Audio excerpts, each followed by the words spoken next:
प्रणाम, मैं हूं हिमांशु द्विवेदी और स्वागत है आपका हमारी खास पेशकश चर्चा में। चर्चा के तहत आज हमारा विषय है मोदी सरकार के 8 साल, कितने सफल कितने सवाल। यूं तो मोदी सरकार अस्तित्व में 26 मई 2014 को आई थी, लेकिन दूसरी बार शपथ नरेंद्र मोदी ने प्रधानमंत्री के तौर पर 30 मई 2019 को ली थी। इसलिए भारतीय जनता पार्टी ने या सरकार ने 8 साल पूरे होने का जश्न आज की तारीख से मनाना शुरू किया है। इसी के तहत जहां प्रधानमंत्री ने तमाम सांसदों के साथ बैठकर कोरोना काल में जो बच्चे अनाथ हुए थे उनके संदर्भ में एक नई योजना की शुरुआत की, वहीं भारतीय जनता पार्टी के राष्ट्रीय अध्यक्ष जेपी नड्डा ने भी बाकायदा पत्रकारों के बीच में बैठकर यह बताने की कोशिश की कि 8 साल में क्या कुछ कमाल इस सरकार के द्वारा किया गया है। तय बात है, जब कोई सरकार अपने 8 साल पूरे कर रही है तो वह यह बताने की कोशिश करेगी ही कि उसने कितना बेहतर काम किया है। पर देश के संदर्भ में यह बात महत्वपूर्ण इसलिए हो जाती है कि 3 दशक के लंबे अंतराल के बाद इस देश में स्पष्ट बहुमत की सरकार 2014 में नरेंद्र मोदी के नेतृत्व में अस्तित्व में आई थी। लिहाजा इस सरकार से बड़ी उम्मीदें थी, बड़े अरमान देशवासियों के थे, बहुत कुछ हो जाएगा ऐसी उम्मीद थी। 5 साल बाद जब जनता के बीच में पहुंचे तो उन कोशिशों के संदर्भ में जनता ने एक बार फिर मोहर लगाई, उन सपनों पर एक बार फिर भरोसा किया और अब उस भरोसे को भी 3 साल हो गए। तो लाजमी है कि 8 साल के अंतर्गत जहां दावों के संदर्भ में फेरिस्त की कमी नहीं है, वहीं सवाल भी बेशुमार है। जहां एक तरफ जेपी नड्डा सवाल उठा रहे थे कि विपक्ष बेमानी बातें करता है, वहीं विपक्ष की ओर से रणदीप सुरजेवाला बताने की कोशिश कर रहे थे कि यह सरकार किस कदर देश को बदहाल कर दी है। तो आज हम इस कार्यक्रम के अंतर्गत कोशिश करेंगे उपलब्धियों पर और विफलताओं पर एक ईमानदार विमर्श करने की। कोशिश होगी कि हम बातचीत के माध्यम से समझ पाएं कि आखिर देश 2014 में जहां पर था वहां से अब कहां खड़ा हुआ है, किन मुद्दों पर हमने बेहतर किया है, कौन से ऐसे मसले हैं जिन पर अभी भी सवाल अनुत्तरित हैं। तो हमारे साथ इस खास बातचीत के लिए कई मेहमान जुड़ रहे हैं, उनसे आपका परिचय कराएं और एक संजीदा बातचीत करने की कोशिश करें। उससे पहले समय है आज के विचार सूत्र का।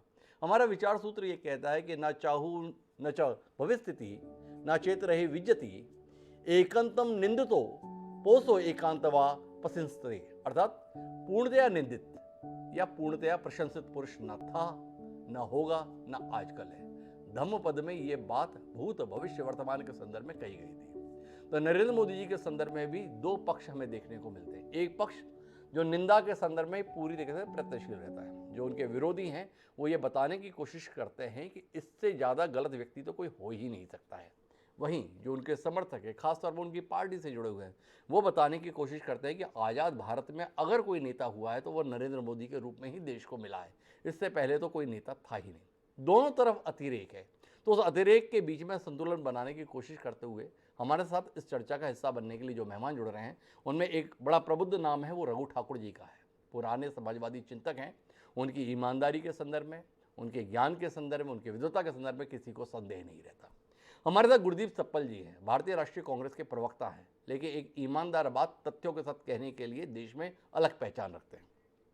यशपाल सिसोदिया जी भी हमारे साथ हैं, भारतीय जनता पार्टी के कर्मठ कार्यकर्ता की छवि रखते हैं, कई बार के विधायक हैं, नरेंद्र मोदी के अनन्य प्रशंसक हैं, पर इसके बावजूद भी उम्मीद करते हैं कि वो प्रशंसा के दायरे से बाहर रखकर एक ईमानदार बातचीत करने की कोशिश इस कार्यक्रम में करेंगे। और इन सब के बीच में अपनी निष्पक्ष और निर्भीक राय देने के लिए वरिष्ठ पत्रकार राजकुमार सिंह जी भी हमारे साथ जुड़ चुके हैं। आप सभी का स्वागत है।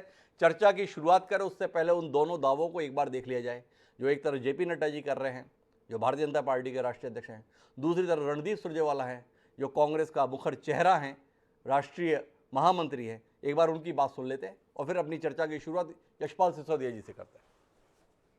And today 6 lakh villages are being connected with all weather road.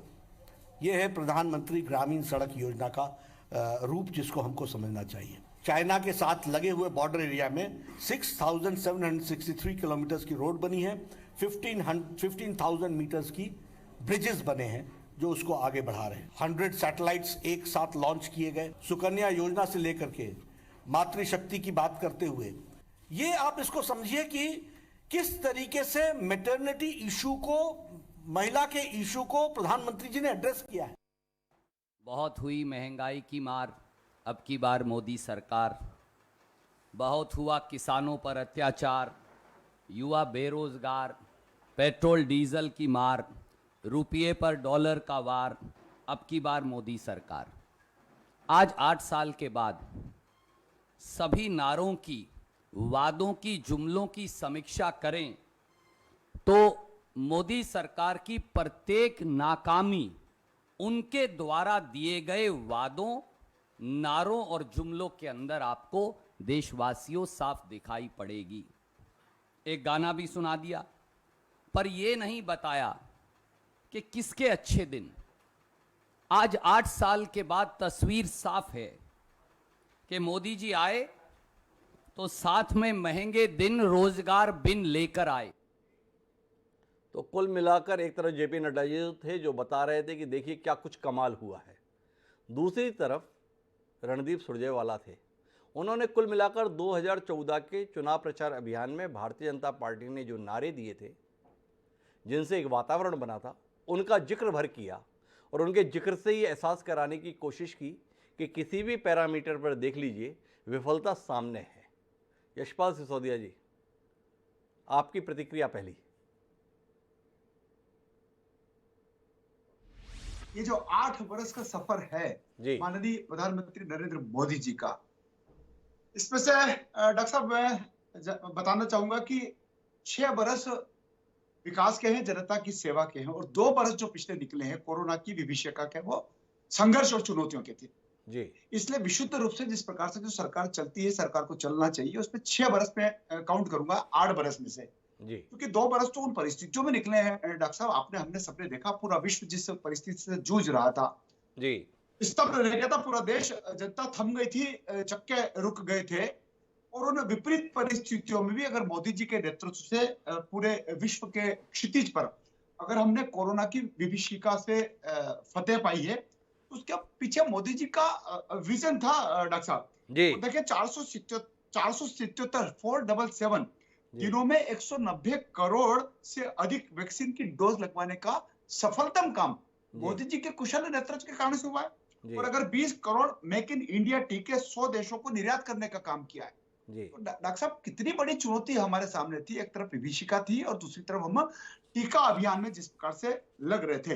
इसलिए मैं डॉक्टर साहब इस 8 वर्ष को 6 वर्ष में तुलनात्मक दृष्टिकोण से बताना चाहूंगा, क्योंकि 6 वर्ष काम के हैं, 2 वर्ष मोदी जी के नेतृत्व वाले कोरोना के कारण से चुनौती के हैं। देखिए डॉक्टर साहब, इस 2 वर्ष में जो हमने खाद्यान्न की सुरक्षा सुनिश्चित करने को लेकर के 80 करोड़ भारतीयों को जिस प्रकार से अन्न योजना के तहत, और पहली बार डॉक्टर साहब स्टेट में कह सकता हूं, क्योंकि मैं विधायक हूं तीसरी मर्तबा का, हमने पीडीएस सिस्टम में गांव की और शहरों की दुकानों पर जाकर के देखने का भी प्रयास किया है कि मोदी जी जिस प्रकार से धान और गेहूं इस कोरोना की विभीषिका में निःशुल्क दे रहे हैं, उसका वितरण हो रहा कि नहीं हो रहा, उसके लिए थैले उपलब्ध कराए गए, एक वातावरण बनाने की कोशिश करी है, और 280 करोड़ भारतीयों को खाद्य सुरक्षा का अभिनव प्रयोग किया है और वो सफल हुआ है।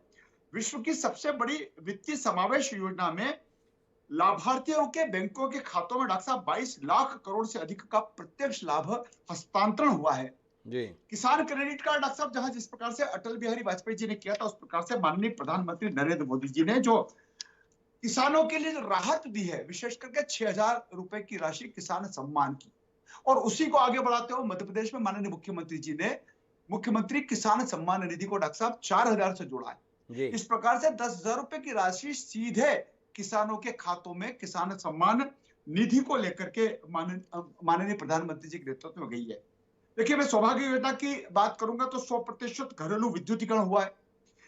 अगर आप इसमें आगे बढ़ करके देखेंगे तो प्रधानमंत्री आवास का जो इंदिरा आवास का जो एक जुमला था, और 35-40 वर्ष तक डॉक्टर साहब इंदिरा आवास की बीन बजाई जाती थी कांग्रेसियों की ओर से, इंदिरा गांधी जी के नाम पर। एक ग्राम पंचायत को डॉक्टर साहब 2 कुटीर मिलती थी, एक सरपंच का कार्यकाल 5 वर्ष का होता था, कुल मिलाकर के एक सरपंच अपने 5 वर्ष के कार्यकाल में मात्र 10 कुटीर देता था डॉक्टर साहब। आज 200, 250, 300 प्रधानमंत्री आवास ग्रामीण क्षेत्रों की पंचायतों में भी बने हैं, तो शहरी क्षेत्रों की नगर पालिका, नगर निगम सीमा क्षेत्र में भी बड़े हैं। सेल्फ हेल्थ कार्ड का जो अनुभव सामने आया है, 5.6 गुना वृद्धि किसानों के लिए बजट आवंटित हुआ है डॉक्टर साहब आज तक के इतिहास में।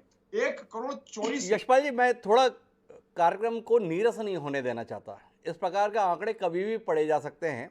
थोड़ा मुद्दों पर बात करते हैं।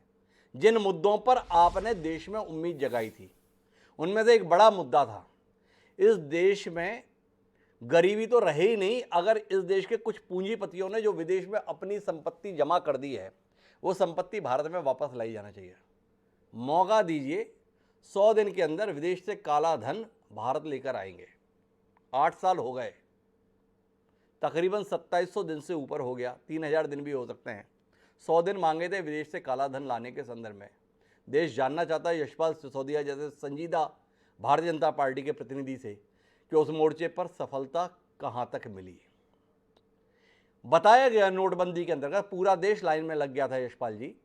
बताया गया था कि काले धन से मुक्ति मिल जाएगी, नकली नोटों की बात इतिहास में दर्ज हो जाएगी। आंकड़े आ रहे हैं जो बता रहे हैं कि नकली नोट और सुविधा के साथ उपलब्ध हो गए हैं और पहले 500 के नोट रखने के संदर्भ में या 1000 के नोट रखने के संदर्भ में जगह ज़्यादा पड़ती थी, अब 2000 के नोट से और सहूलियत हो गई है इस अवैध धंधे करने वालों को। इसके संदर्भ में सवाल है। जीएसटी के संदर्भ में यह बताया गया था एक देश एक कर, वन नेशन वन टैक्स, उस टैक्स में ही कितने स्लैब हो रखे हैं और साथ में वैट अभी भी जिंदा है। इस मोर्चे के संदर्भ में यशपाल जी का क्या कहना है? तो थोड़ा यशपाल जी तथ्यों पर बात करते हैं। ये सरकारी आंकड़े पढ़ने के लिए तो अधिकारी काफ़ी रहते हैं, आप जैसा जननेता यहाँ पर हो और वो केवल आंकड़ों में उलझाने की कोशिश करें, मज़ा नहीं आएगा। थोड़ा तथ्यों पे बात करें ना यशपाल जी। अगर डॉक्टर साहब आपने आंकड़ों की बात करी है, अगर आप उस चीज को उद्दलित कर रहे हैं तो मैं भी बताना चाहूंगा, विश्व का सबसे बड़ा कर सुधारक जीएसटी के बाद देश में विकास के लिए रिकॉर्ड संग्रह हुआ है डॉक्टर साहब जी। अब ये टैक्स जब आता है तो माननीय मोदी जी की उस सफल नीति के कारण से आता है जी। और अप्रैल 2022 में डॉक्टर साहब 1.68 लाख करोड़ का संग्रहण हुआ है। जी। ये पहले क्यों नहीं होता था डॉक्टर साहब? ये कर की चोरी क्यों होती थी? और जी। ये जो डिजिटलाइज किया है माननीय प्रधानमंत्री मोदी जी के नेतृत्व में, आज डॉक्टर साहब कहीं किसी को शिकायत नहीं होती, एसएमएस आते हैं, सीधा पारदर्शिता के आधार पर किसानों के खातों में, हितग्राहियों के खातों में, प्रधानमंत्री आवास के हितग्राही के खातों में पैसा ट्रांसफर हो रहा है। तो ये इतना बड़ा उपलब्धि अगर मोदी जी के नेतृत्व में पर हुई यशपाल जी है, अगर इतनी उपलब्धि है तो 400 रुपए का सिलेंडर 1000 रुपए में क्यों हम लोगों को मिल रहा है? ये सवाल गुरदीप सप्पल जी भी पूछ सकते हैं, लेकिन मैंने पूछ लिया। जब इतना जबरदस्त पैसा आपके पास में आ रहा है तो क्या कारण है कि 1000 रुपए का सिलेंडर लेने के लिए लोगों को मजबूर होना पड़ रहा है? वो डायरेक्ट बेनिफिट आपके अकाउंट में पहुंचेगा। लोग सिलेंडर के अंतर्गत राहत को देखते रहते हैं, अकाउंट में पैसे वैसे आते नहीं है, सारी राहत कहाँ चली गई पता नहीं चल रहा है। डॉलर 2014 में जिस कीमत पे था, बताया गया था हमें, डॉलर के मुकाबले जब रुपया गिरता है तो केवल रुपया नहीं गिरता है, इस देश की इज्जत गिरती है, इस देश के नेता का मान गिरता है। अभी देख रहे हैं डॉलर के मुकाबले रुपया गिर रहा है, किसका मान गिर रहा है, किसकी इज्जत गिर रही है, जानना चाहते हैं यशपाल जी। जानना आपसे ये भी चाहते हैं हम कि जिस समय पर 2014 में आपकी सरकार आई थी उस समय पेट्रोलियम पदार्थों की जो कीमत थी, आज भी उससे कम ही पेट्रोलियम पदार्थों की कीमत अंतर्राष्ट्रीय बाजार में है, पर इसके बावजूद भी इस देश के आम आदमी को तकरीबन 1.5 गुना भुगतान देना पड़ रहा है पेट्रोल डीजल के लिए। जब पैसा इतना बेशुमार आया, यशपाल जी जैसा विद्वान व्यक्ति बता रहा है कि देखिए खजाना कैसे लबालब हो रहा है, तो लोग जानना चाहते हैं फिर जेब इतनी खाली क्यों हो रही है आम आदमी की? कुछ कहेंगे यशपाल जी? आम आदमी की जेबों पर सीधा सीधा प्रधानमंत्री नरेंद्र मोदी जी के नेतृत्व में लाभ भी तो दिया जा रहा है जी। अगर आप देखेंगे कि किसानों के लिए करोड़ों रुपए की राशि बजट से प्रावधानित हो करके अगर जी। किसानों के हित में जा रही है, अगर हितग्राहियों के हित में जा रही है, अगर जी। खाद्य सुरक्षा के हितों में जा रही है, क्या हम गरीब का भला नहीं कर रहे डॉक्टर साहब? अगर हम कहेंगे कि 8.2% की विकास दर के साथ भारत दुनिया में सबसे तेजी से बढ़ने वाली अर्थव्यवस्था का देश हो गया है, डॉक्टर साहब इसको अपन उपलब्धि नहीं कहेंगे क्या? अगर 2021-22 में 583.57 अरब का प्रत्यक्ष निवेश भारत के माध्यम से अगर हुआ है विदेशी, तो क्या हम इसको उपलब्धि नहीं मानेंगे क्या? जहां तक गरीबी का सवाल है, गरीबी से संघर्ष करने को लेकर के प्रधानमंत्री नरेंद्र मोदी जी संबल बने हैं डॉक्टर साहब, पूरे देश के पूरे देश के देश संबल बने हैं। किसानों- कमाल कर दिया इन 8 साल में, फिर भी पता नहीं इन विरोधियों को और खासतौर पे कांग्रेसियों को ये उपलब्धियां दिखाई क्यों नहीं देती। ये भाजपा की शिकायत रहती है। गुरदीप सप्पल जी मेरे साथ हैं, यूं तो मेरे साथ रघु ठाकुर जी भी, पर रघु जी थोड़ा सा समय चाहूंगा आपसे, एक बार गुरदीप सप्पल जी की प्रतिक्रिया ले लूं। गुरदीप जी, कभी आप लोग अच्छा क्यों नहीं बोलते इस सरकार को? 8 साल में माना कि कुछ विफलताएं होंगी, पर इस देश ने कई सफलताएं भी इस दौरान देखी हैं। क्यों नहीं मानते हैं कि नल जल योजना के माध्यम से लोगों के घर तक पानी पहुंचाने का काम इस सरकार के द्वारा किया गया? स्वच्छता के संदर्भ में गांधी जी का सपना था कि मेरा देश, मेरा गांव स्वच्छ रहे।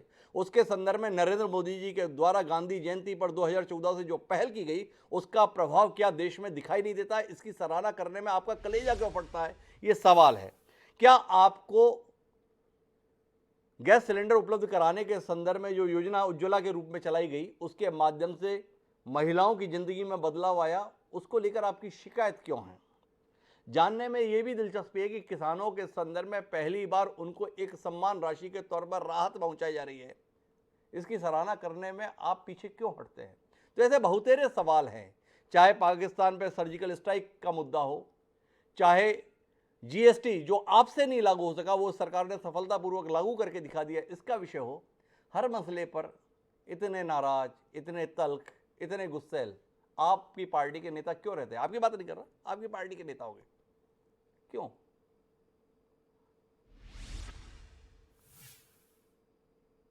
मुरली जी, आपने शायद म्यूट का बटन दबाया हुआ है, उसे अनम्यूट कर देंगे।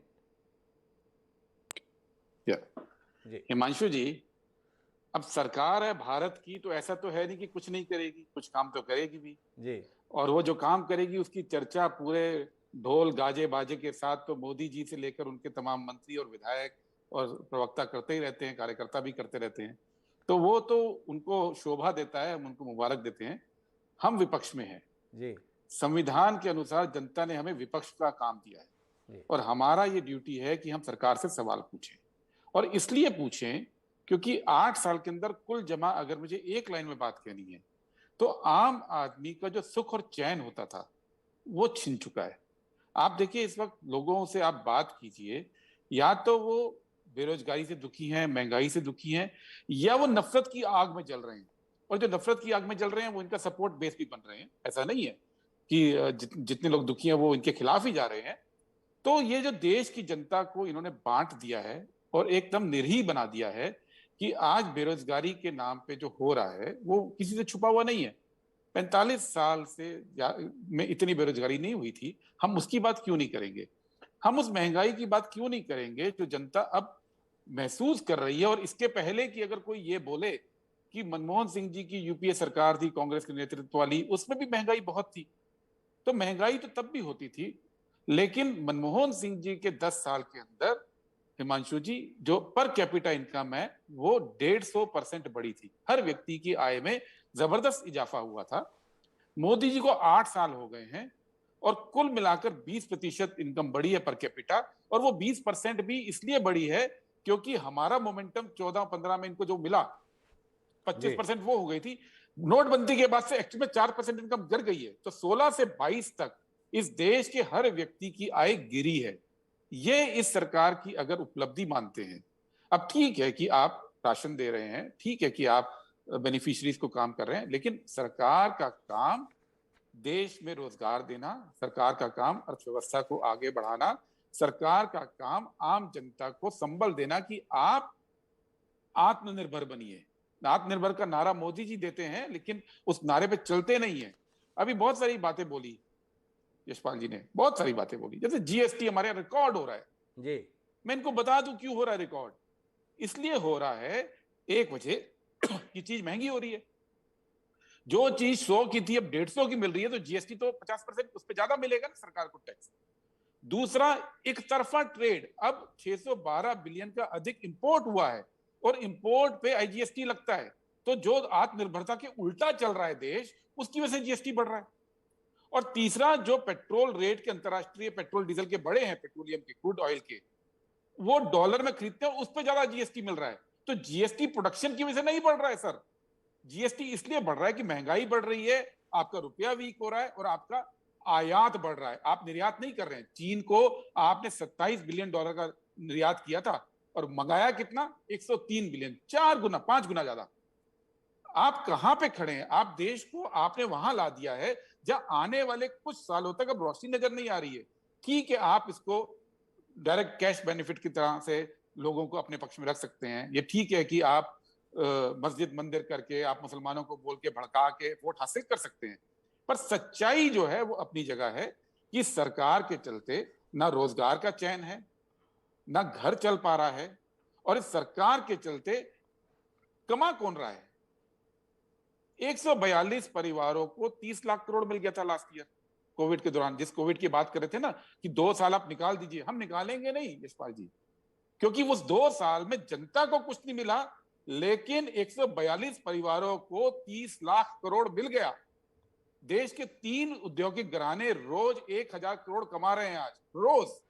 पर उनकी मेरा एक सवाल है संपत्ति गुरदीप जी, आप जो विफलताएं गिना रहे हैं और उन विफलताओं में आम आदमी की तकलीफ को आप रेखांकित कर रहे हैं, ये बता रहे हैं कि आम आदमी कितना परेशान इन 8 साल के दौरान हो गया है। तो आपसे समझना ये चाहता हूँ, क्या आप इसे नरेंद्र मोदी का कमाल नहीं मानते? क्या आप इसे नरेंद्र मोदी की सफलता नहीं मानते कि इसके बावजूद भी न केवल जनता का भरोसा अभी भी भारतीय जनता पार्टी और नरेंद्र मोदी के प्रति बना हुआ है, बल्कि आपके नेताओं का भी भरोसा भारतीय जनता पार्टी और नरेंद्र मोदी पर बना हुआ है। तमाम कोशिशों के बावजूद भी आपके तमाम दिग्गज राजनीतिज्ञ जो आपसे नाराज होते हैं, वो सब मोदी जी पे भरोसा जताते हुए भाजपा का दामन पकड़ने के लिए व्याकुल दिखाई देते हैं। लगातार फेरिस्त है, सुनील जाखड़ जा चुके, हार्दिक पटेल कतार में है। तो आपसे जानना चाहता हूं कि क्या आप इसे इनकी एक बड़ी सफलता नहीं मानते कि जो इतनी विफलताएं आप गिनाते हैं, इसके बावजूद भी जनता के बीच में अपना भरोसा, अपनी साख कायम रखने में ये कामयाब है? इस सफलता के संदर्भ में गुरदीप जी कुछ कहेंगे? इसका जवाब तो बहुत आसान है हिमांशु जी, जी बहुत आसान है। जी मोदी जी का जो आज मोदी जी के बारे में देश का कोई व्यक्ति, उनका कट्टर समर्थक भी ये नहीं कहता है कि मोदी जी झूठ नहीं बोलते हैं। जी वो ये कहता है राजनीति में सब चलता है। जी उनका कट्टर समर्थक भी ये नहीं कहता है कि जो आंकड़े दिखाए जाते हैं वो झूठे हैं। वो कहते हैं राजनीति में चलता है। जी लेकिन मोदी जी को जो वोट मिल रहे हैं वो नफरत की खेती है। और जी। नफरत की भाषा बोलना, हिंदू मुसलमान की भाषा बोलना, या किसी को दुश्मन तैयार करके उसके खिलाफ जनता को एकत्रित करना, ये काम क्या हम नहीं कर सकते? जी नफरत की भाषा बोलना क्या इतना मुश्किल है कि कांग्रेस पार्टी के नेता लोग उसको नहीं बोल सकते? क्या लोगों को विभाजन करके वोट सिक्योर करना क्या इतना मुश्किल काम है कि हम नहीं कर सकते? हम भी तो कर सकते हैं। हम इसलिए नहीं करते हैं कि हम इस देश को बांटना नहीं चाहते हैं। एक वो मिनट, बांट रहे मैं हैं। एक सवाल बीच में करना चाहूंगा गुरदीप जी, आपने बहुत बड़ी बात बोल दी है। मैं आपसे समझना चाहता हूँ कि आज़ादी के 75 साल मिलने के बाद इस देश की जनता को आप इतना नासमझ मानते हैं जो नफरत की भाषा पर भरोसा करते हुए जाना चाहती है उस व्यक्ति के साथ, ना कि इस देश के हित में क्या है इस बात पर भरोसा करते हुए रहना चाहती है किसी शख्स के साथ। थोड़ा आपने बात काफ़ी बड़ी बोल दी है, इसलिए उसे समझना चाहता हूँ। क्या ये देश वाकई इतना नासमझों का है? क्या इस देश के संदर्भ में क्या अच्छा क्या बुरा इस देश की जनता को पता नहीं है? क्या इस देश की जनता 75 साल बाद भी इतनी परिपक्व आप नहीं मानते हैं? हम जिस परिपक्व लोकतंत्र की, दुनिया के सबसे बड़े लोकतंत्र की बात करते हैं, वो इतना ज़्यादा मूर्ख है, सीधे शब्दों में कहें, कि नफरत की बात बोलने वाले, नफरत का काम करने वालों के साथ खड़ा हो जाता है। थोड़ा समझना चाहता हूँ। हिमाचल, यहाँ शब्दों का थोड़ा हेर फेर है। जी जनता मूर्ख नहीं होती है, जी लेकिन प्रोपेगेंडा एक चीज होती है। जी आज आप अपने परिवार में, अपने पड़ोसियों के, दोस्तों के परिवार में देख लीजिए, जी घर घर के अंदर इस सवाल पे झगड़े शुरू हो गए। जी बाप बेटी का, भाई बहन का, दोस्तों के बीच में झगड़े शुरू हो गए हैं इन चीजों को लेकर, कि नफरत के सवाल को लेकर। एक वर्ग बड़े जोरों से मोदी जी का समर्थन करता है और एक वर्ग अपने नाते रिश्तेदारों को, दोस्ती को ताक पे रख के उसका विरोध भी करता है। जी ये जो खाई बटी है, ये पहले थी क्या? ये तो अभी हुई है और इसी जनता के बीच में हुई है। हर घर के अंदर, हर व्हाट्सएप ग्रुप के अंदर, हर शादी ब्याह के अंदर आप जाइए, हर गांव के अंदर आप जाइए, हर चौपाल के अंदर जाइए, आज लोग बटे हुए हैं। ज्यादा लोग मोदी जी के साथ हैं, इसमें कोई दो राय नहीं है। लेकिन ये कहना कि जनता ने इस बंटवारे को नहीं देख रही है या इसका हिस्सा नहीं बन रही है, ये तो आंख मूंदने वाली बात हो गई। ये तो आग हर मूंदने वाली घर- बात होगी। गुरदीप सफल जी कह रहे हैं कि नफरत जो है उसके कारण से ये वातावरण दिखता है और ये सफलता उसकी कारण से दिखती है। मेरे साथ रघु ठाकुर जी हैं और रघु जी के साथ में मुझे ये सहूलियत है कि वो सत्ता के होड़ में नहीं है, वह केवल सच के साथ रहने के लिए अपने जीवन को समर्पित किए हुए हैं।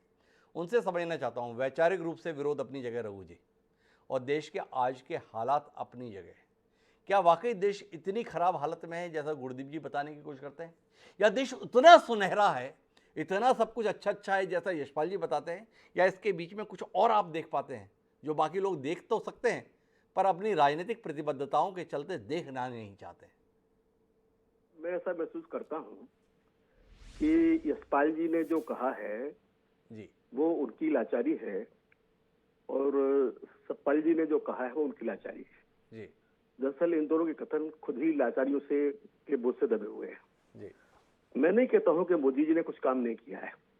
मोदी जी के कुछ कामों का मैं समर्थक हूं, मैंने खुलेआम समर्थन भी किया है। जी अब ये से नोटबंदी की चर्चा हो रही थी। जी मैं आज भी मानता हूं कि नोटबंदी एक समाजवादी दिशा में जाने वाला कदम था और उसका विरोध नहीं किया जाना चाहिए था।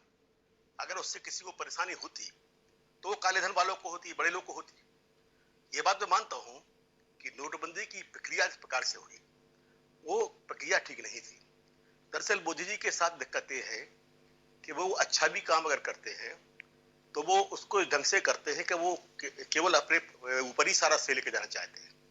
इसी दिन नोटबंदी हुई तो आपको तो याद होगा जी कि सारे के सारे जो मंत्री थे वो अंदर एक प्रकार से कैद खाने में जैसे थे और मंत्रिमंडल बैठा था और बाहर आके प्रधानमंत्री जी एक पत्रकार वार्ता कर रहे थे।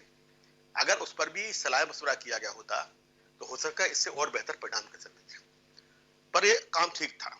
दूसरा, इसमें कोई संदेह नहीं है कि आवास के बनाने में, आवास के लिए पैसा देने में उन्होंने अच्छा काम किया है और काफी लोगों के लिए आवास मिल रहे हैं, मैं मान लेता हूँ बात को। जहां तक सवाल है जो यशपाल जी शायद कहना भूल गए, जो बड़ी महत्वपूर्ण था कि नदी जोड़ने की जो योजना है जी उस योजना पर भी उन्होंने अच्छा काम किया है, उसको भी हम महसूस करते हैं।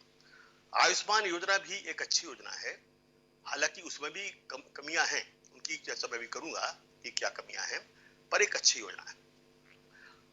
किसान सम्मान निधि को भी मैं अच्छा काम मानता हूं और ट्रिपल तलाक को लेकर जो सरकार ने निर्णय किया है वो भी मैं ठीक मानता हूं कि सही निर्णय है। पर अब सवाल दूसरा इस बात का है कि जो काम आपने किए उन कामों को आपने जिस ढंग से किया है उसके परिणाम क्या हो रहे हैं। जैसे एक सवाल आया स्वच्छता का सवाल, जी आपने ग्रामीण क्षेत्रों में शौचालय बनाए, परंतु क्या उन शौचालयों को डालने के लिए पानी है? आज स्थिति यह है यशपाल जी कि अधिकांश गांव के शौचालय, आप तो खुद गांव से जुड़े हुए व्यक्ति हैं, उनमें पानी नहीं है। लोगों ने फिर से बाहर जाना शुरू कर दिया है और शौचालय जो है वो स्वच्छता के बजाय गंदगी के ठिकाने बन गए हैं, उनका इस्तेमाल नहीं हो पा रहा है। तो ये आपकी योजना की कमी है। आपकी योजना की कमी ये भी है कि इससे आपने उज्ज्वला योजना लागू की, ठीक बात है, आपने सिलेंडर दिया, बहुत अच्छा काम किया, पर जिनको वो सिलेंडर चलाना है, आगे ले जाना है, क्या उसकी कीमत को देने के लायक कीमत आपके पास है? आपने कीमतों को लगभग दोगुना कर दिया, तो वो उसका इस्तेमाल क्या कर पाएंगे? ये भी सोचने का सवाल है। तीसरी बात यह है कि जो अभी कहा यशपाल जी ने कि कोरोना काल में सफलता हो रही, 190 का 180 करोड़ जो लोगों के लिए वैक्सीन लग गया, सारी दुनिया में लगा है वैक्सीन, को यही नहीं लगा है।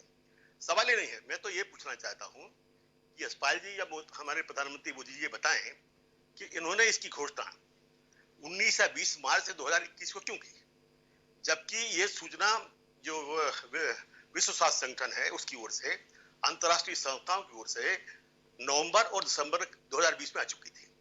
क्या सिर्फ इसलिए कि यहाँ पर डोनाल्ड ट्रंप का दौरा होना था, उस दौरे की वजह से आपने खुद 1 लाख लोग अहमदाबाद में जमा किए, उसकी वजह से आपने हवाई यात्राओं पर रोक नहीं लगाई?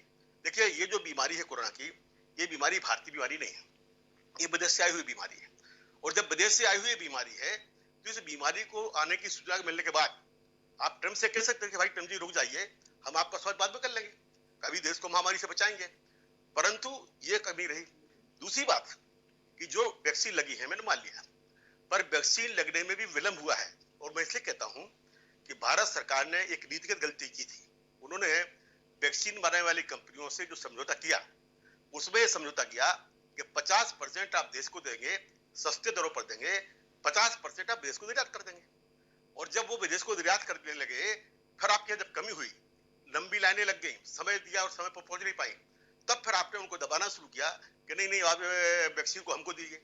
तो सरकार के जो फैसले हैं वो फैसले अच्छे भी हैं, परंतु उनको करने का जो प्रक्रिया है, तरीका है, वो इतना गलत है। उसके पीछे कारण है कि मोदी जी का विश्वास है मुझे लोकतंत्र में जरा कम नजर आता है। दरअसल उनका जो बनावट है, मानसिक बनावट है, वो ये बनावट है एक चालक और नेतृत्व वाली, यानी एक व्यक्ति को चलाए, बकाया से भीड़ के साथ पीछे दिखाए, तो वो कभी कोई सलाह मशवरा नहीं करते।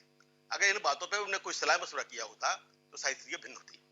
अब जहां तक उनकी कमियां हैं, उनकी नीति के बारे में जो कमियों का सवाल है, उस पर मैं आपके सामने अपनी बात को रखना चाहता हूं कि अभी जैसे कहा गया कि साहब जीएसटी आई, जीएसटी पिछले कांग्रेस सरकार के जमाने में भी आई थी और उस समय बतौर मुख्यमंत्री के स्वतः मोदी जी ने और भाजपा ने उसका विरोध किया था।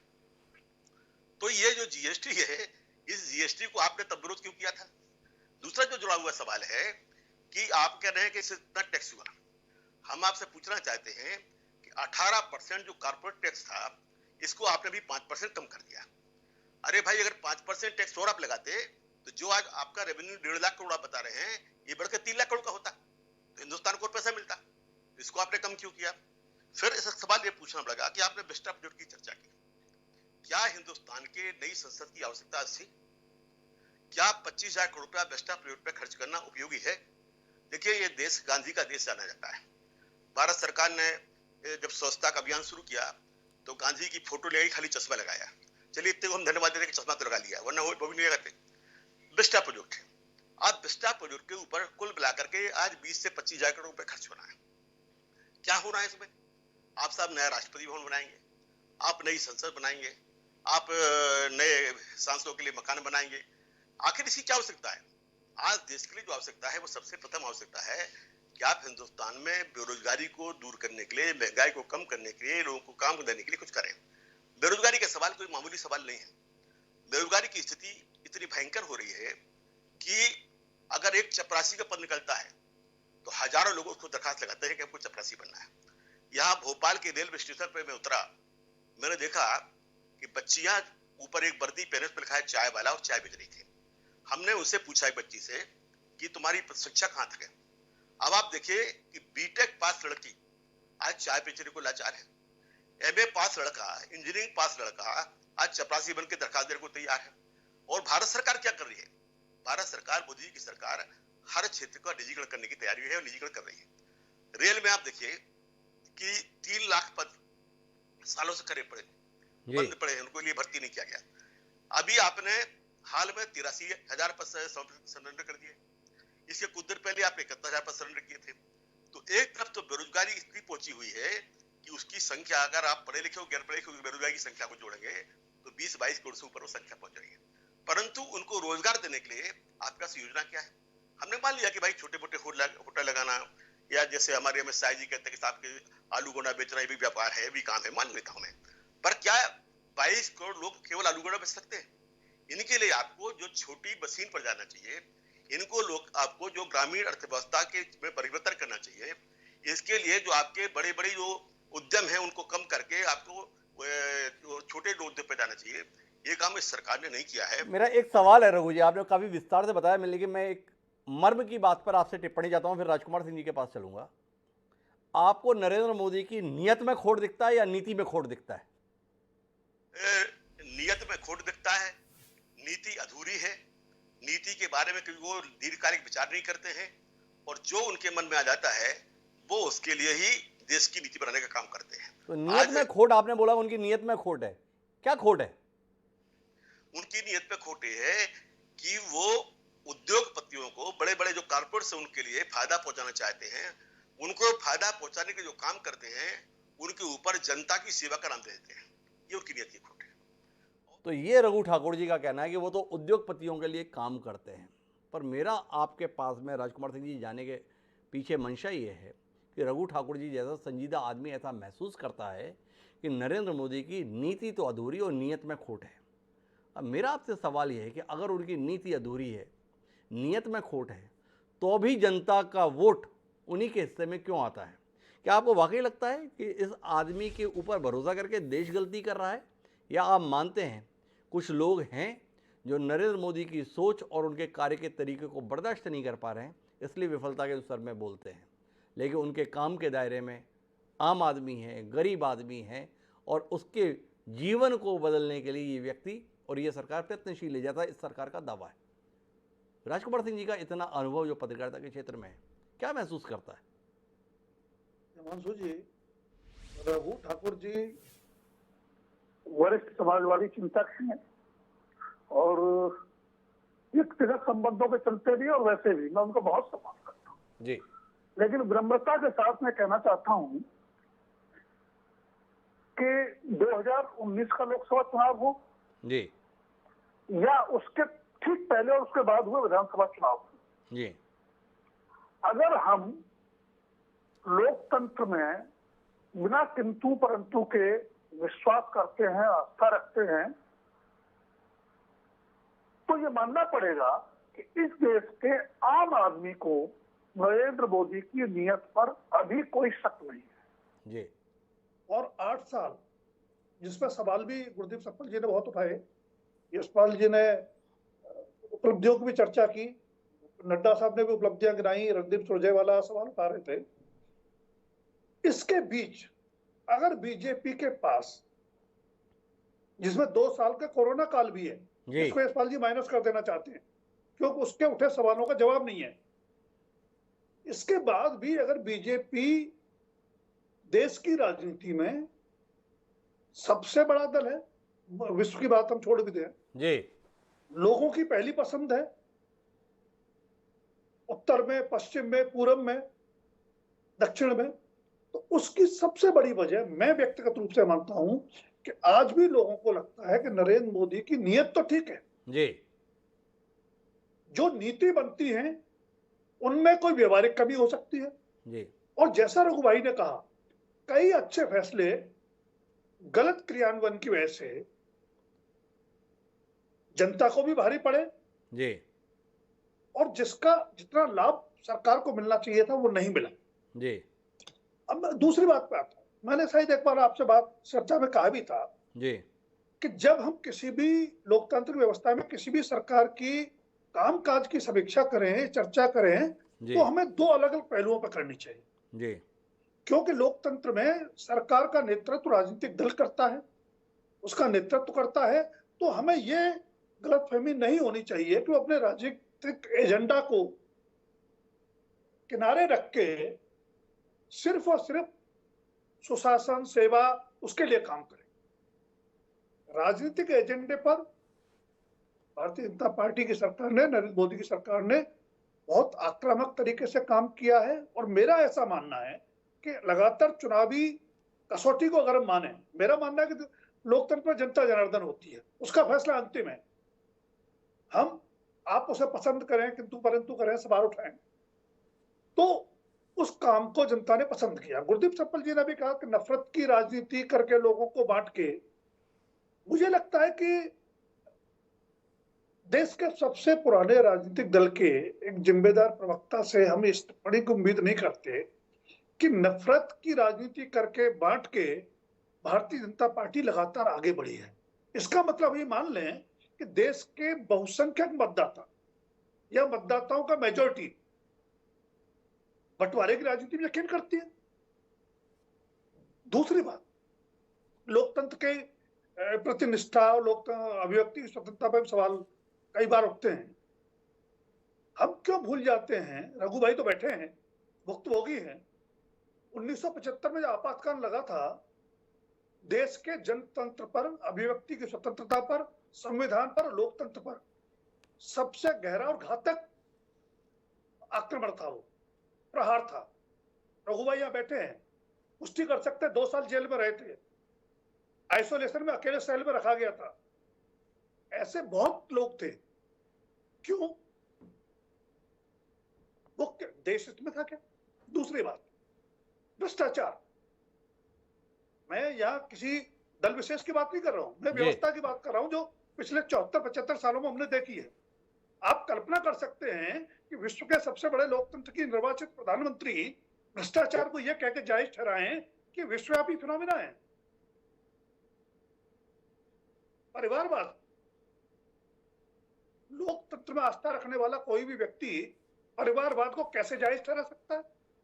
यह अलग बात है कि जिन लोगों ने भ्रष्टाचार और परिवारवाद के 2 बड़े मुद्दों पर 1960 और 70 के दशक में गैर कांग्रेसवाद की राजनीति शुरू की और लोगों का जन समर्थन भी मिला, बाद में वे सारे नेता, उनके क्षेत्रीय दल परिवारवाद और भ्रष्टाचार में कांग्रेस से बहुत आगे निकल गए।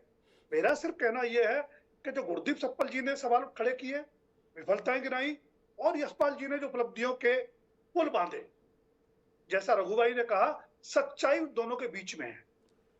अगर हम आकलन कर रहे हैं किसी सरकार की सफलता का विफलता सच्चाई का, उनके बीच में ये राजनीतिक राजकुमार सिंह जी का कहना है, पर कुछ महत्वपूर्ण सवाल जो इस चर्चा का हिस्सा बनना चाहिए उनकी तरफ कोशिश करूंगा। उससे पहले गुरदीप सप्पा जी का हस्तक्षेप लेना चाहूंगा, क्योंकि उनकी टिप्पणी पर सीधी टिप्पणी हुई है। तो गुरदीप का हस्तक्षेप और उसके बाद यशपाल सिसोदिया के पास चलूंगा। जी गुरदीप जी।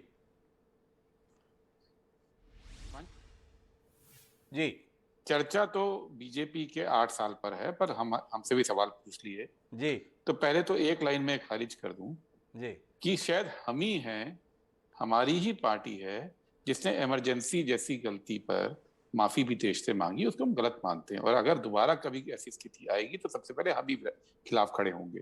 जी अब वो इशू तो हो गया खत्म।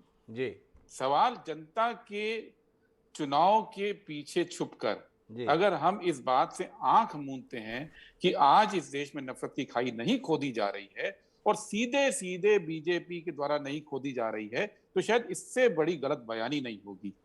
आज जब देश के अंदर सबसे ज्यादा मुद्दा महंगाई का है, बेरोजगारी का है, आप टीवी चैनल सारे देख लीजिए, आप उन अपवादों में से हैं, तो आपको तो मैं शुभकामना दूंगा कि आप उस लाइन पे नहीं चलते हैं।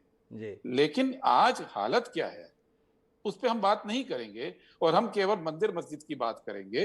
तो इस हम कौन से भ्रम में हैं कि हम जनता हम कौन को से ब्रह्म में, बांटने- गुरदीप सप्पल जी का एक जायज सवाल है। ये देश अपनी समस्याओं के उत्तर खोजने के स्थान पर हर मस्जिद को खोद देने के लिए आमादा हो रहा है। इसको लेकर गुरदीप जी जो बात कह रहे हैं ये विचारणीय तो है। मुझे यशपाल जी आपके पास आना है, पर रघु भाई भी कुछ हस्तक्षेप करने जा रहे थे। एक बार रघु भाई की भी टिप्पणी सुन लेते हैं। जी रघु भाई। मैं ये कह रहा था कि अभी राजकुमार जी ने अच्छी बात कही है। जी मैंने जो कहा कि मोदी जी की नियत पे ये संदेह मुझे है, उसका कारण है जी आपने जब में सरकार बनाई, जी किनके साथ मिलकर बनाई? उन्हीं महिला के साथ जिनके बारे में आपने आरोप लगाए थे कि ये जो है ये आतंकवादी को शरण देती हैं, आतंकवादी को पालती हैं और आतंकवादी को इनके नाम पर रिहा किया गया था। जी फारूक अब्दुल्ला साहब के साथ में आपने सरकार बनाई, अभी महबूबा साहब के साथ आपने सरकार बनाई। आपने ट्रिपल तलाक के मुद्दे को लेकर अच्छा निर्णय किया, परंतु ये निर्णय आपने जिस उद्देश्य से किया उसको आप भी बेहतर जानते हैं। जी मैं इस बात की चर्चा करना चाहता हूं कि नियत का सवाल मैं इसलिए कहता हूं कि अभी जो दुनिया में एक ग्लोबल ढांचा बनाया जा रहा है कारपोरेट के द्वारा दुनिया के, वो ये है कि एक हिस्सा बहुत ऊपर जाएगा, दूसरा हिस्सा बिल्कुल नीचे केवल खाने के लिए जिंदा रहेगा। आज भारत भी उसी स्थिति पहुंच रहा है कि जहां पर एक तरफ कारपोरेट जो है वो आसमान पर पहुंच जा रहा है, जो गरीब आदमी है वो केवल 5 किलो अनाज के ऊपर जा रहा है। मैं एक बात इसलिए रघु ठाकुर जी जो बात कह रहे हैं वो काफी गंभीर है। रघु ठाकुर जी बता रहे हैं वर्ग के बीच में विभेद बढ़ने के संदर्भ में, वर्ग के बीच में असमानता बढ़ने के संदर्भ में वह इस तरफ रेखांकित कर रहे हैं कि अमीर बहुत अमीर होने जा रहा है, गरीब बहुत गरीब होने जा रहा है, और गरीब के मुंह से क्रांति की आवाज़ ना निकले, गरीब सड़क पर ना उतरे, तो उसके लिए 5 किलो अनाज की व्यवस्था की जा रही है। इस चिंता के संदर्भ में जो रघु ठाकुर कह रहे हैं वो एक विचारणीय विषय है। लेकिन यशपाल जी आपसे जो समझना है वो समझना ये है कि आपने हर मसले का उत्तर इन दिनों मंदिर मस्जिद से देने की जो कोशिश के रूप में निकाला है, इसके संदर्भ में कुछ कहेंगे? क्यों आप हर मस्जिद को खुदवा देने के लिए आमादा हैं? और अगर आप आमादा नहीं हैं तो इस देश की सरकार इन कोशिशों के खिलाफ स्पष्ट तौर पर खुलकर सामने क्यों नहीं आती है? ये सवाल है। 8 साल की उपलब्धियों के अंतर्गत क्या इस देश के पास में यही बच गया कि ताजमहल खोद दिया जाए? क्या यही आ गया कि कुतुब मीनार को खोद दिया जाए? और इस जैसी 3000 से ज़्यादा इमारतों के संदर्भ में फिर जाके आप कोई सर्कुलर ही लेकर क्यों नहीं आते हैं कानून की शक्ल में, जिसमें हर मस्जिद को खोद कर ये जांचा जाएगा कि उसके नीचे कितने मंदिर दबे हुए हैं? डॉक्टर साहब ऐसा नहीं है, कुछ स्थितियां कुछ परिस्थितियां उन विषयों को लेकर के जब सामने आती है, और जब तक राम मंदिर की बात करते हैं तो यही कांग्रेस कहती थी राम तो काल्पनिक है, राम तो पैदा ही नहीं हुए, और हलफनामे देते थे। आज जब राम मंदिर बन गया है तो कांग्रेस कह रहा है हमने कब विरोध किया। देखिए डॉक्टर साहब मैं एक बात जरूर कहूंगा, आदरणीय हमारे वरिष्ठ रघु जी को मैं बहुत सम्मान देता हूँ, बड़े चिंतक हैं समाजवादी। मैं उनसे रघु जी से ये भी प्रश्न करूंगा कि आपने बहुत कुछ तो कह दिया, लेकिन क्या हिंदुस्तान में ही ट्रंप के आने से कोरोना हुआ? जहां ट्रंप नहीं गए वहां कोरोना नहीं आया क्या? और दूसरी बात यह कि वैक्सीन को लेकर के रघु जी आप कृपा करके ये भी कहने की कोशिश करें कि इस वैक्सीन को लेकर के कांग्रेस और भारतीय जनता पार्टी की विपरीत विचारधारा विपक्ष वालों ने कितना भड़काने की कोशिश करी। ये तो सुअर की चर्बी है, ये तो मोदी वैक्सीन है, इससे तो नपुंसकता हो जाएगी, जनसंख्या नियंत्रण करने को लेकर के वैक्सीन लगाई जा रही है। और जो आलोचना करते थे वो पर्दे के पीछे वैक्सीन लगाते थे। और गुरदीप जी, मैं आपसे ये भी पूछना चाहूंगा, आपने नफरत की आग की बड़ा आरोप लगा दिया, आप ये क्यों नहीं करें, भारत तेरे टुकड़े होंगे इंशाअल्लाह इंशाअल्लाह। जिन लोगों ने नारे लगाए थे उनका आपने विरोध क्यों नहीं किया? अरे भारत के टुकड़े अगर हो जाएंगे गुरदीप जी, तो हिंदुस्तान में बचेगा क्या?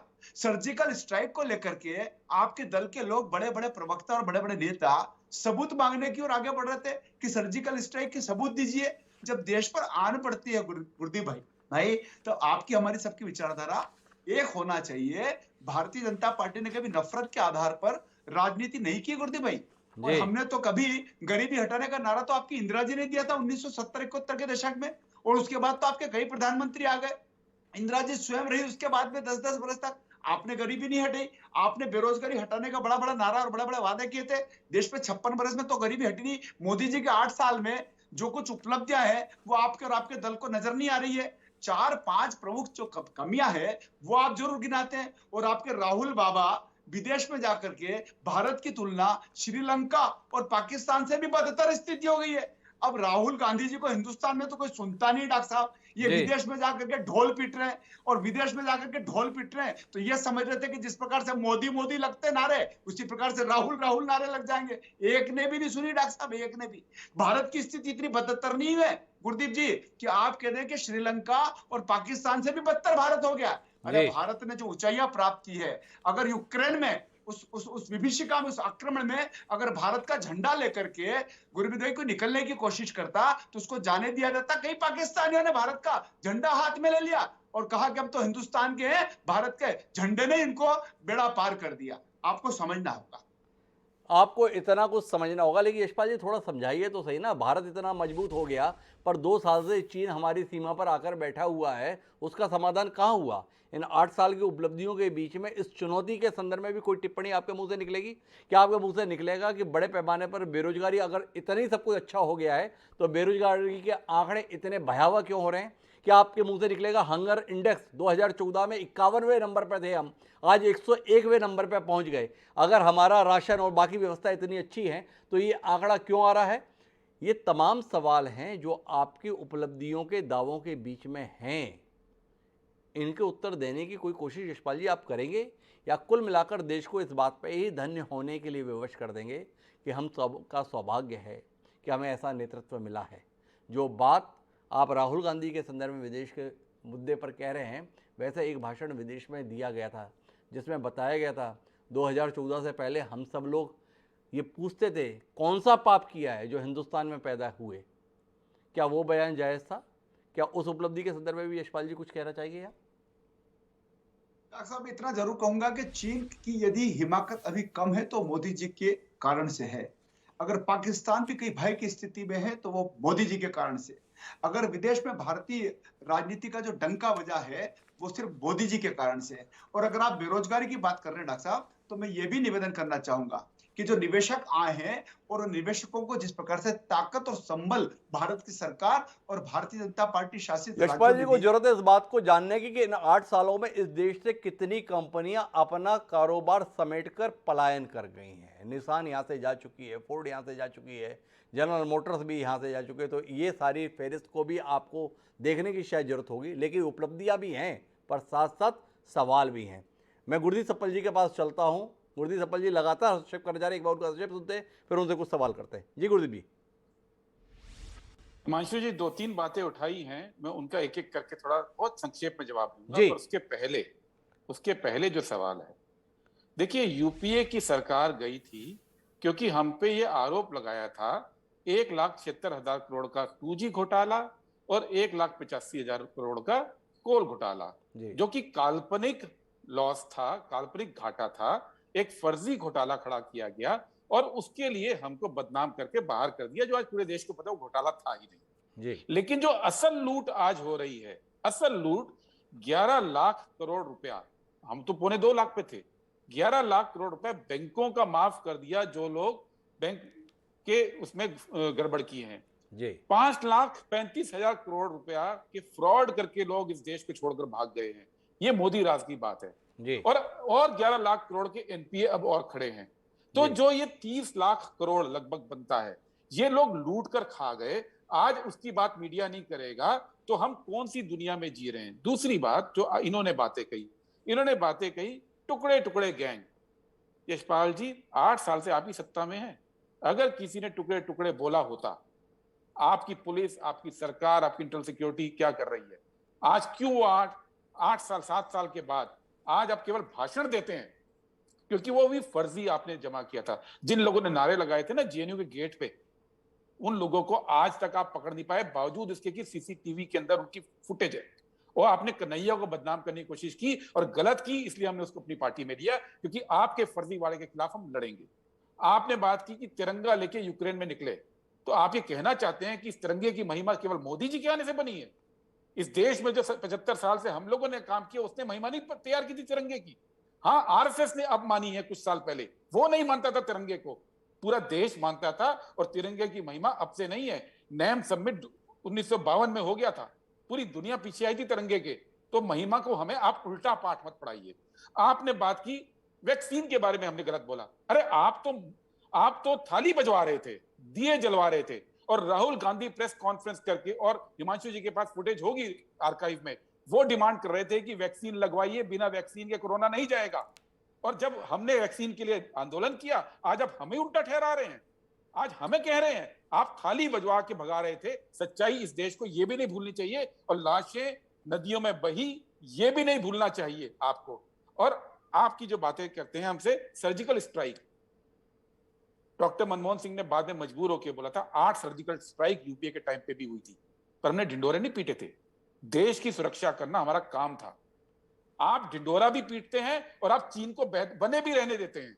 आज चीन बना हुआ है, नहीं जा रहा है बाहर, और आप कुछ नहीं कर पा रहे। आपकी हिम्मत नहीं है भारत के नागरिक के तौर पे कि आप देश के प्रधानमंत्री से पूछें कि आप, मेरी सरकार बीजेपी की सरकार के हेड है, चीन क्यों नहीं बाहर जा रहा है? एक व्यक्ति बीजेपी आरएसएस का सवाल नहीं उठा सकता है कि देश की सुरक्षा पे खतरा क्यों है, ये विपक्ष को क्यों उठाना पड़ता है? अगर आप देशभक्त हैं तो आपको ये सवाल उठाने चाहिए कि इस देश की सीमा के अंदर चीन बैठा हुआ है और 2 साल से भारत की सरकार कुछ नहीं कर रही है। अगर आरएसएस के लोग देशभक्त हैं, अगर बीजेपी के लोग देशभक्त हैं, तो ये सवाल मोदी जी से आपको पूछना चाहिए। ये केवल विपक्ष का काम नहीं है, हम सब देश के नागरिक हैं, हम सब राष्ट्रवादी हैं, और हम सबको ये सवाल पूछने चाहिए थे। तो ये मत कीजिए, आप बातों को घुमाते हैं। हमने सब जगह बिजली दे दी। 5,97,000 गांव हैं देश में, 5,80,000 2014 तक हो गए थे। आखिरी 17,000 आपने दिए, आखिरी 17,000, और कह दिया हमने पूरे देश को दे दी। आप कहां की, आप कौन से फिगर की हमसे बात? सवाल ये है कि जब आप 5,70,000 को दे चुके थे तो 17,000 इनको बताने के लिए क्यों छोड़ दिए थे? ये चूक आपने क्यों कर दी? इतना लंबा समय आपको मिला था, 55 साल का राज रहा, ये 17,000 क्यों आपने मौका दिया यशपाल सिसोदिया जी को यहाँ कहने के लिए? मानिए ना, गलती हुई हमसे, ये 17,000 छोड़ दिए थे। इंपॉर्टेंट सवाल है। नहीं, ये इंपॉर्टेंट सवाल है। 2014 तक सरकारों का ये मानना होता था कि वो देश के लिए काम करना उनका फर्ज है जी। 4 से 14 के बीच में इस देश में हर व्यक्ति की आय बढ़ी, उसका जीवन स्तर बढ़ा। इस देश में एसी, फ्रिज, एसी, विदेश यात्राएं, महंगी यूनिवर्सिटीज में जाना, ये सब 4 और 14 के बीच में हुआ।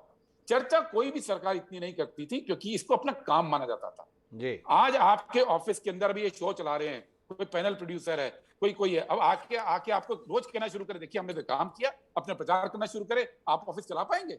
ये जो परंपरा शुरू हुई ना कि काम थोड़ा सा करो, ढिंडोरा बहुत ज्यादा पीटो, यही मोदी जी की देन है। और काम कम कर रहे हैं, ढिंडोरा ज्यादा पीट रहे हैं। गुरदीप सप्पल जी इस निष्कर्ष पर पहुंचे 8 साल के कामकाज के विवेचन के आधार पर रघु ठाकुर जी शायद इसमें कुछ और जोड़ना चाहते हैं, तो एक बार रघु जी की बात सुनते हैं। जी रघु जी। देखिए डॉक्टर साहब, मैं तो सबसे पहले यशपाल जी के इस बात का उत्तर देना चाह रहा था जी कि ट्रंप के आने से जो फर्क पड़ा उस समय पर जी, मैं मानता हूं कि दुनिया में कोरोना सब जगह पहुंचा। मैंने ये कहा है कि अगर वो सावधानी ली होती तो शायद हिंदुस्तान उतनी बड़ी महामारी से बच जाता जी। एक।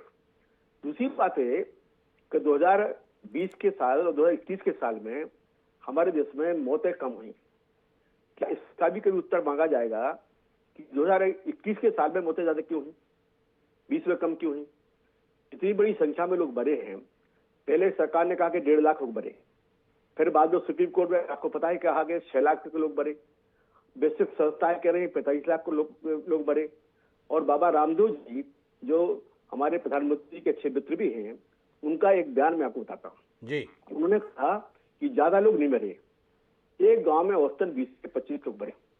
अब अगर हिंदुस्तान में 6 लाख गांव हैं और 20 लोग भी गांव में मरे हैं तो मरने वालों की संख्या 1 करोड़ से ऊपर पहुंची हुई है। तो इस बात को सोचना चाहिए कि भाई ये गलतियां क्यों हुई। दूसरी बात जो मैं कहना चाहता था कि राजकुमार भाई ने ठीक कहा कि मैं आपातकाल में जेल में रहा, यात्राएं सही हैं और अभी भी तैयार हूं उस काम के लिए, कोई दिक्कत की बात नहीं। अभी हाल में सुप्रीम कोर्ट ने फैसला दिया जी जिसमें धारा 124 राष्ट्रद्रोह की धारा है जी। उस धारा के ऊपर काफी चर्चा हुई। 18,000 लोग इस देश में राष्ट्रद्रोह की धारा में गिरफ्तार किए गए जी। एक पत्रकार ने अगर सूरत के एक विधायक के खिलाफ में कुछ बोल दिया, एक व्यक्ति ने बोल दिया, तो उसके लिए राष्ट्रद्रोह बंद कर दिया। एक विधायक साहब से सवाल पूछ लिया आप सभा में तो उसके लिए राष्ट्रद्रोह में गिरफ्तार कर लिया। बाद में उसको हाईकोर्ट ने, गुजरात हाईकोर्ट ने छोड़ा। कुल 65 लोगों के खिलाफ में राष्ट्रद्रोह सिद्ध हो पाया। बकाया सारे जो लोग हैं वो सालों साल जेल में पड़े रहे। क्या ये भी लोकतंत्र की हत्या नहीं है? क्या ये लोकतांत्रिक नहीं है? क्या इस सरकार को ऐसा करना चाहिए या किसी सरकार को ऐसा करना चाहिए? मेरा कहना यह है इकबाल जी से कि इकबाल जी, हम लोग लड़े थे लोकतंत्र के लिए। लोकतंत्र के लिए कहीं भी कोई गलत काम होता है, चिंता की बात होती है, हमें उसके खिलाफ खड़े होना चाहिए। वो करने वाली दूसरी पार्टी हो, हमारी विरोधी पार्टी हो, हमारी अपनी पार्टी हो। क्योंकि हम लोग तो जिस नेता के शिष्य हैं डॉक्टर लोहिया के, वो कहते थे कि हमें खुद से भी लड़ना पड़ेगा, अपनी सरकार से भी लड़ना पड़ेगा। तो कहीं ना कहीं हमको वो कहने की हिम्मत होना चाहिए। और वही आप तो हर एक को कबीरदास करा देने के लिए आह्वान कर रहे हैं, इतना आसान कैसे संभव है? और यशपाल जी के पास में हम लोग वैसे ही परेशान हैं, उनको जहाँ होना चाहिए वहाँ तक नहीं पहुँच रहे हैं, और आप अभी भी उन्हें अपनी पार्टी में ही जो है तनख्वाहियाँ करा देने के लिए आह्वान कर रहे हैं। बहरहाल मैं इस चर्चा को एक मुकाम देना चाहता हूँ और आखिरी बातचीत के लिए राजकुमार जी आपके पास आना चाहता हूँ। क्या आप 8 साल के संदर्भ में जब विवेचन करें और नरेंद्र मोदी की सरकार की सबसे बड़ी सफलता और सबसे बड़ी विफलता, केवल 2 प्रश्न अगर आपसे करें संक्षिप्त, मेरे पास समय सीमित है, तो क्या सबसे बड़ी सफलता आप मानते हो, क्या सबसे बड़ी विफलता आप मानते हैं? देखिए, जो उनका राजनीतिक एजेंडा है भारतीय जनता पार्टी का या उनका अपना, उस एजेंडा पर अमल उन्होंने पूरी शिद्दत से किया है, निष्ठा से किया, पूरी रफ्तार से किया है जी। लेकिन जो सुशासन की बात थी, अच्छे दिन आने की बात थी, आम आदमी की जिंदगी में बदलाव की बात थी, उस पर चुनौतियों का पहाड़ कोरोना काल में और बड़ा हो गया है। बेरोजगारी है, महंगाई है, गरीब और गरीब हो रहा है, अमीर और अमीर हो रहा है। तो इस आर्थिक विषमता को जब तक नहीं रोका जाएगा, आम आदमी का जीवन बेहतर बनाने के लिए कुछ नहीं किया जाएगा, तब तक सुशासन वाला जो पार्ट है वो अधूरा है। आने वाले 2 सालों में मुझे लगता है मोदी सरकार के लिए, भारतीय जनता पार्टी के लिए सबसे बड़ी कसौटी वही होने वाली है, क्योंकि लगभग 1 दर्जन विधानसभाओं के चुनाव है, उसके बाद लोकसभा का चुनाव है, और कुछ ना हो, राजनीतिक एजेंडा की चिंता में भी सुशासन को अपनी एजेंडा में टॉप पर लाना पड़ेगा।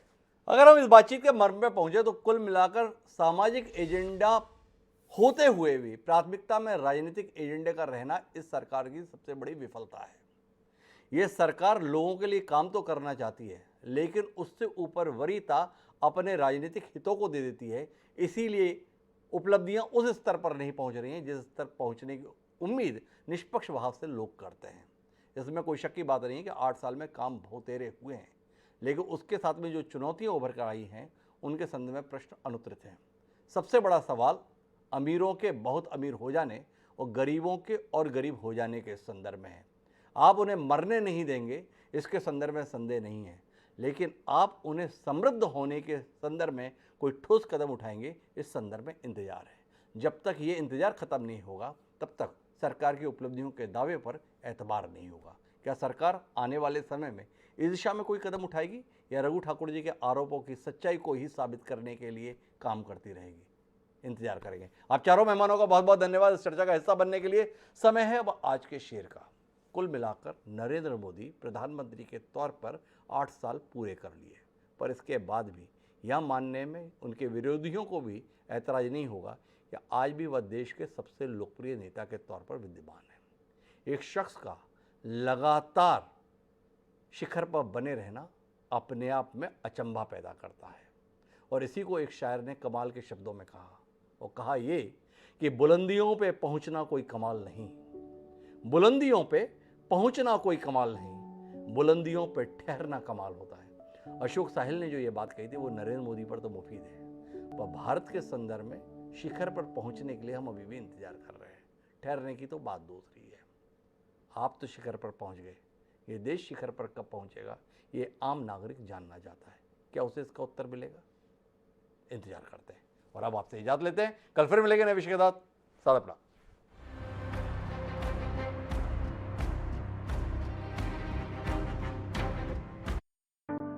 इस कार्यक्रम के प्रायोजक थे Ramakrishna care hospital, Avinash, a relation for life.